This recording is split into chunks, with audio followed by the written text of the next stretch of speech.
नमस्कार, स्वागत है आप सभी का। तो एक और क्वेश्चन मिला जिसमें सब लोगों को डाउट है कि इसका आंसर में क्या होगा, इसका आंसर क्या आएगा, क्योंकि क्वेश्चन मिक्सअप क्वेश्चन है। इसमें ग्रुप थ्योरी भी है, इसमें लीनियर अलजेब्रा भी है, और इसमें कॉम्प्लेक्स एनालिसिस भी है, और इसमें एलपीपी भी है। तो यहाँ पे 5 स्टेटमेंट और 5 कॉन्सेप्ट पूछ लिए। 2 कॉन्सेप्ट है वो लीनियर अलजेब्रा पे है, ये ग्रुप थ्योरी पे है, ये कॉम्प्लेक्स पे, और ये एलपीपी पे। तो बहुत ही अच्छा क्वेश्चन है और टाइम टेकिंग क्वेश्चन है। तो इस क्वेश्चन का अपन सॉल्यूशन देखते हैं। मुझे नहीं लगता कि आप लोगों को जो डाउट था वो मैंने सोल्व नहीं करा हो। मैंने मेरी तरफ से जितने भी क्वेश्चन आप लोगों ने भेजे हैं, जिसमें कोई डाउट था आपको वो सोल्व करने की कोशिश करिए। इसके बाद भी अगर कोई रह जाता है तो आप जरूर पूछ सकते हैं। इसके लिए मैं आपको सिंपल बता रखा हूँ कि @exponential mathematics 2531 करके सर्च करेंगे तो वहाँ पे अपना डाउट पूछ सकते हैं।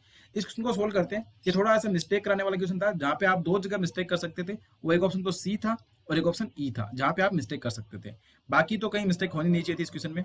तो आपको देखते ही सोच लेना चाहिए था। इस क्वेश्चन में जो पहला ऑप्शन है वो तो देखो क्या बोल रहे हैं कि let T from R to R2 be a linear transformation such that T1, 0 पे 0 0 और T0, 1 पे 0 0। ऐसे सोच सकते हैं कि R2 से R2 पे मैप है, और अपन को पता है R2 की बेसिस नेट बेसिस 1, 0 0, 1 है। और ये ट्रांसफॉर्मेशन क्या कर रहा है, दोनों को कहाँ पे लेके जा रहा है, 0 0 पे। यानी कि बेसिस ही 0 0 पे मैप हो रही है। इसका मतलब ऐसा बोल सकता हूँ कि पूरा R2 0 पे मैप हो जाएगा।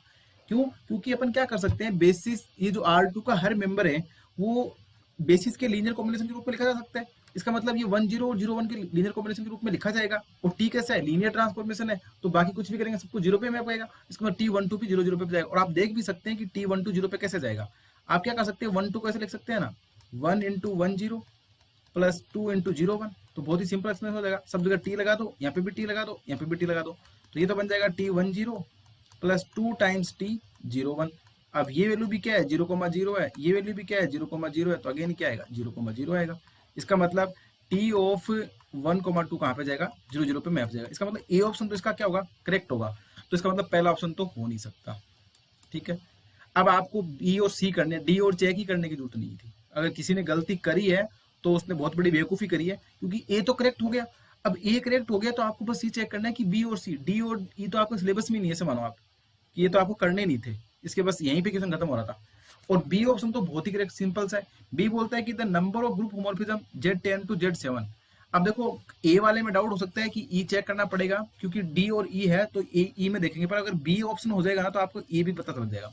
अब देखो क्या जानते हैं अपन, जेड से जेड पे क्या होता है कि number of group homomorphism, number of group homomorphism from Z to Z वो क्या होती है, GCD of M and N होती है। तो जीसीडी ऑफ एम एन, यहाँ पे 10 और 7 का जीसीडी क्या आएगा, ग्रेटेस्ट कॉमन डिवाइजर 1 आ जाएगा। तो इसका मतलब number of group homomorphism from Z10 to Z7 is 1। तो ये भी करेक्ट है। इसका मतलब ए और बी तो करेक्ट है ही है। अब इसका मतलब जो जो ऑप्शन बच गए जहाँ ए और बी है तो ये भी गया। अब ए और बी बचे, अब सी और चेक करना पड़ेगा। तो फर्स्ट भी नहीं हो सकता, सेकंड भी नहीं हो सकता, तो ए और बी चेक करने हैं अपन को। अब बात करते हैं सी की। The number of one dimensional सब स्पेस R2 और R इज 2। अब ये तो कंफ्यूज करने के लिए दिया है। मैंने थोड़ी देर पहले लास्ट क्वेश्चन में आपको बताया था कि ये पूरा R2 है, नंबर ऑफ वन डायमेंशनल सब स्पेस, ये वाला सब स्पेस वन डायमेंशनल है, ये वाला सब स्पेस वन डायमेंशन है। Any line passing through original one dimensional सब स्पेस है। कैसे, अपन क्या लिख सकते हैं कि x, y such that x plus Y equal to 0। ये भी क्या वन डायमेंशनल सब स्पेस ही तो ये R2 का। इसको मैं V1 बोल देता हूँ। V2 लिख सकते हो आप x, 0।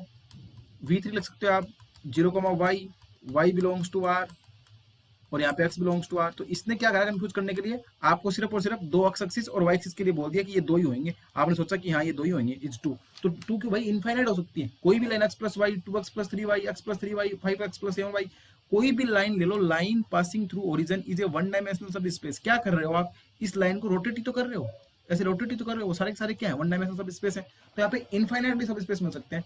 तो इसका मतलब क्या हो जाएगा कि the sub space of R2 over R of dimension two is 2 बोलना होता है। यहाँ पे क्या आएगा, इनफाइनाइट टाइम, इनफाइनाइट सब स्पेस एग्जिस्ट करते हैं। तो सी भी नहीं हो सकता। इसका मतलब सी हो नहीं सकता। ए और बी दोनों एक साथ होंगे, तो ये भी गया। बचा कौन सा, थर्ड ऑप्शन करेक्ट हो जाएगा। तो ए और बी क्या आएंगे, इसके आंसर होंगे। अब आपके एक्सप्लेनेशन के लिए मैं आपको सी डी और ई भी बता देता हूँ। तो पहला डी बोलते हैं कि let D Z belong to C mod Z equal to less than 1 F C to D be analytic function and this. अब आप एक थ्योरम होती है, स्वाज लेमा होती है, वो क्या करती है कि अगर कोई भी डोमेन डी है, कोई फंक्शन एफ डी पे है, और वो डी के अगर मान लो सी से ऐसा है, वो तो एफ ऑफ डी भी पूरा सी बन जाता है। अगर इस डी जो आपको दिखा रखा है ना, F of 1 plus eta by N equals to 1 plus eta, तो अगर ये जो डोमेन होता है एस सबसेट ऑफ डी, तो अगर एस के किसी भी पॉइंट का अगर इसका लिमिट पॉइंट है वो अगर डी में बिलोंग कर रहा है, यानी कि मैं ऐसे बोल सकता हूँ कि S dash contained in D, कोई एल है, वो मान लो एस डे से ले रहा हूं मैं, और एल अगर डी का मेंबर बन जाता है तो जो फंक्शन डी पे डिफाइन होता है वो पूरे सी पे डिफाइन हो जाता है। बट यहाँ पे एफ वो वन प्लस आइटा दे रखा है, इसका लिमिट पॉइंट आएगा वन प्लस आइटा का वन आएगा, जो कि इस डिस्क में नहीं है, क्योंकि डिस्क कैसी है आपकी, ओपन डिस्क है, यहाँ पे क्लोज नहीं दे रखा, यहाँ पे क्लोज नहीं दे रखा, देखो डिस्क ओपन है, तो ओपन है, इस वजह से ये जो वन है वो इसका लिमिट पॉइंट है, तो वन डी में बिलोंग नहीं कर रहा है, इसका मतलब पूरे सी पे फंक्शन की वैल्यू सेम नहीं रहेगी। यहाँ पे वन माइनस आइटा है, ये गलती से इन्होंने वन प्लस आइटा लिख दिया, यहाँ पे वन माइनस आइटा ही लिखना चाह रहे थे, जो कि करेक्ट नहीं है, क्योंकि यहाँ पे श्वार्ट्ज लेमा फेल हो गई है। फेल क्यों हो गई, क्योंकि यहाँ पे इसका लिमिट पॉइंट वन है, और ये वन क्या होता है आपने सही कॉन्सेप्ट नहीं पढ़ा हो, और वन है वो इस डोमेन में बिलोंग करना चाहिए, जो भी डी होता है उसमें बिलोंग करना चाहिए डी वन।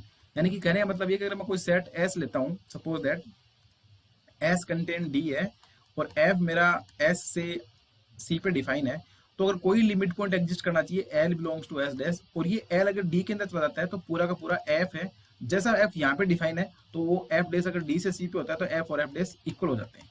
ठीक है, ये कॉन्सेप्ट होता है। तो यहाँ पे ये कॉन्सेप्ट फेल हो जा रहा है, क्यों, क्योंकि इसका जो लिमिट पॉइंट वन है वो इस डी के अंदर बिलोंग नहीं कर रहा है, तो इसलिए कॉन्सेप्ट तो फेल हो गया, तो इसका मतलब ये आंसर इसका हो नहीं सकता, तो इसका मतलब डी ऑप्शन क्या हो गया, गलत हो गया, क्योंकि स्वार्ट्ज लेमा यहाँ पे फेल हो गई है, और यहाँ पे वन माइनस आइटा ये वन प्लस आइटा लिखना, वन माइनस आइटा लिखना चाह रहे थे पर ये गलत है, तो डी गलत हो गया। अब बात करते हैं every close convex set is a feasible region of LPP.